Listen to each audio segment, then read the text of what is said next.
Next will be Stephen Goff from the Washington Post. Thanks, Michael. For either one of you guys, wonder if you could describe what it was like afterward with Haji getting his first goal in his first appearance, and what some of the interaction was like given his long road to this point. Nah, yeah, football is a crazy road, and I think Haji's gone through a lot, bounced around in Europe. I've done the same, and to see him get that moment for our captain Christian to pass up that ball to him, it just shows the camaraderie of this team, the ability of this team to persevere and show that we're not selfish and we go out there and we have fun. And after in the locker room, it was a blast. Celebrating with him, celebrating with Joe, celebrating with Malik. It was unbelievable. It was a good feeling. Getting that experience against a World Cup team, and now going into Sunday. Is that when we play Sunday? Going up against Uruguay, playing another World Cup caliber team. Next will be Daniel Sperry. Hey guys, from Kansas City Star. This one's for Erik. Just kind of asked you a little bit, maybe a week ago or so, but what was the biggest thing you learned about yourself in Kansas City, and how do you feel like your journey from Kansas City through kind of all around Europe has helped prepare you for a moment here where you're fighting to make a World Cup roster? Yeah, it's I kind of like last question. It's a journey, man, and it's you start when you start at like 16 in your hometown growing up. It's a lot of it. You're at home around friends and family, and then when you move overseas, you're away from everyone and you're missing out on like the little things. Going to college, doing these like fun things. So you have to grow up as a person, you have to grow up as an individual, and learning new cultures and languages and stuff like that. So for me, like in KC, I was just like kind of a really young guy, and still like going through the motions of like learning how to be a professional, and now being in Europe and having a little more experience, using that experience from being younger to now to take that into hopefully making a World Cup roster. We'll go to Sam Stejskal from The Athletic. Thanks, Michael. Thanks, guys. Erik, this one's for you as well, kind of along the same lines of the last question. You're obviously, permanently with Weah now, kind of got established there this last season. How do you feel about where you're at in your career? How settled do you feel? And what is this opportunity like for you, not having been a part of much of qualifying, getting called to that last camp, and now, being in the team again as the prep continues for Qatar? Yeah, no, I think I'm at a place in my career now where it's a little more stable. Playing in France and Ligue 1. I think Tim can attest to us. It's a great league, and week in, week out, you're gonna have a tough game.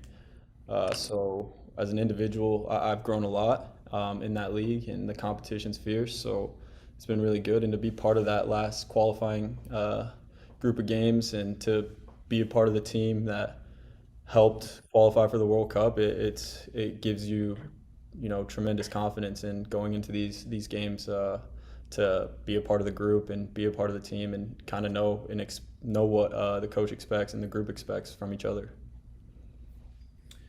Next will be Jonathan Tannenwald from the Philadelphia Inquirer. Thank you, Michael. This one's for Tim. Can you tell us a little more about what it was like in the moment when that shot went off your foot, how good it felt to see it go in like that? Oh, good. I had two opportunities before that I would have loved to put in the net, but I knew when I felt this one come off my foot, I knew it was a good shot, and it was just about it going in, and that's exactly what it did. So I'm happy. I'm happy I got the goal, and now it's time to move on and focus on the next match. Next will be Charles Bone from MLSsoccer.com. Hey, just to follow up a little bit more on the opponents on Sunday in Uruguay, I was hoping you guys could each share maybe just a little bit of a window into the scouting process, who you're prepared to face, the dangers that they pose, and whether you guys watched them play Mexico or saw highlights of the Mexico game, because Mexico wasn't bad per se, but Uruguay just cut them apart, especially in transition, and wonder how you guys address those risks. Personally, from experience, I've played with Cavani, so I know what they're going to give in the attack. I didn't really watch the Uruguay versus Mexico game, but I'm sure we're going to prepare that beforehand and see everything. But I already know they're a good team full of quality. full of guys that play in Europe at a high level. So I mean, you know what you get when you play teams like that, and it's just about being focused, sticking to our game plan, and competing. Yeah, no, I watched some of the highlights from that, or all the highlights from that Mexico Uruguay game, and you know Mexico didn't do bad, like you said. It was just a lot of transition moments. So I think that's probably what we'll be focusing on a lot, and not getting caught out in transition, and just competing. And you're going out there, you're going to play a World Cup caliber team. Like you got to compete. So we're going to go in there with full confidence that we can get 3 points out of this game. Thanks. Next will be Jeff Carlisle from ESPN FC. Thanks, Michael. Hi, guys. My question is for Erik. How much stick are you giving Tim over the fact that Troyes beat Lille 3-0 last month? I got to thank Tim, because honestly, we were in a relegation battle there, and we needed those points. Him and his teammates had 2 red cards that game and 3 penalties. So, and we scored 3 goals off 3 penalties. So it wasn't like something that I think was like Troyes played like so much better than Lille. It was just the way that the game went, and I haven't gave him too much stick. Like during the game, after the game, we switched jerseys and stuff like that. So it's all love. Yeah. All right, thanks. Yeah. Next will be Kyle Fansler. Hey guys, thanks for doing this. Just want to talk about Uruguay. What kind of opportunity does it provide for you guys, such a young team, to be able to play a team like Uruguay, who's been in the knockout stages at the World Cup each of the last 3 tournaments? I think it's going to be amazing. I mean, a lot of us are young, and we're still getting that experience against these high-level teams. So I feel like playing a team like Uruguay that has a lot of stars is amazing. For me, it's a dream come true. It's what I've always dreamed of. Playing at such a high level against the best, and that's what this opportunity proposes. And yeah, we just have to, like I said, stay focused, stick to our game plan, and go out there with a lot of heart. Even though it's a friendly, we want to show that we can be serious about it and win. Yeah, like Tim said, these are the moments you dream of, like as a kid, playing these games, playing these big moment games, and to go out there in Kansas City, it's going to be an amazing feeling to go show what we can do against a quality opponent. Our last hand raised is Paul Kennedy from Soccer America.